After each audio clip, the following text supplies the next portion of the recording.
KPU Riau masih menunggu hasil rekomendasi dari Bawaslu terkait status calon kepala daerah yang diduga telah melanggar pidana pilkada. Jika hasil rekomendasi Bawaslu memiliki dampak terhadap tahapan, maka KPU akan membuat kebijakan lanjutan.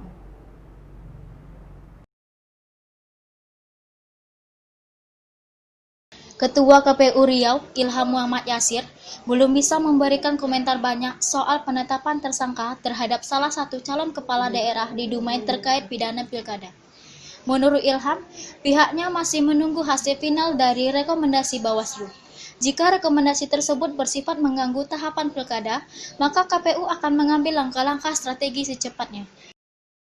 Apa yang dilakukan oleh Bawaslu kan dalam rangka pengawasan ya, dengan regulasi yang ada, tidak hanya regulasi penegakan di Bawaslu-nya saja, Perbawaslu, tapi juga di Undang-Undang Pemilihan Kepala Daerah gitu ya. Regulasi yang sama juga buat kita, tapi memang porsi ada teman-teman Bawaslu.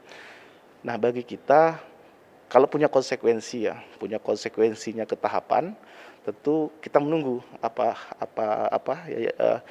bentuk keputusannya Bawaslu, apakah bentuk rekomendasi, itu kami pelajari.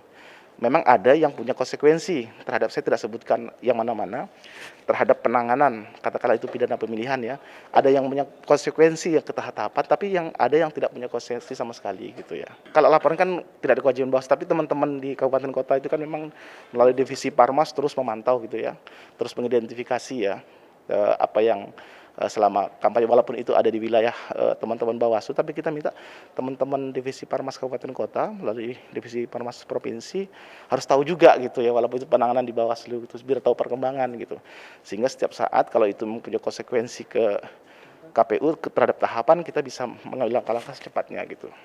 Seperti diberitakan sebelumnya, dari hasil pengawasan Bawaslu di sejumlah daerah, terdapat satu calon kepala daerah dan 2 orang ASN yang ditetapkan sebagai tersangka dalam kasus dugaan pelanggaran pidana pilkada. Billy Pranata dan Tejo Sudiro, Cira TV melaporkan.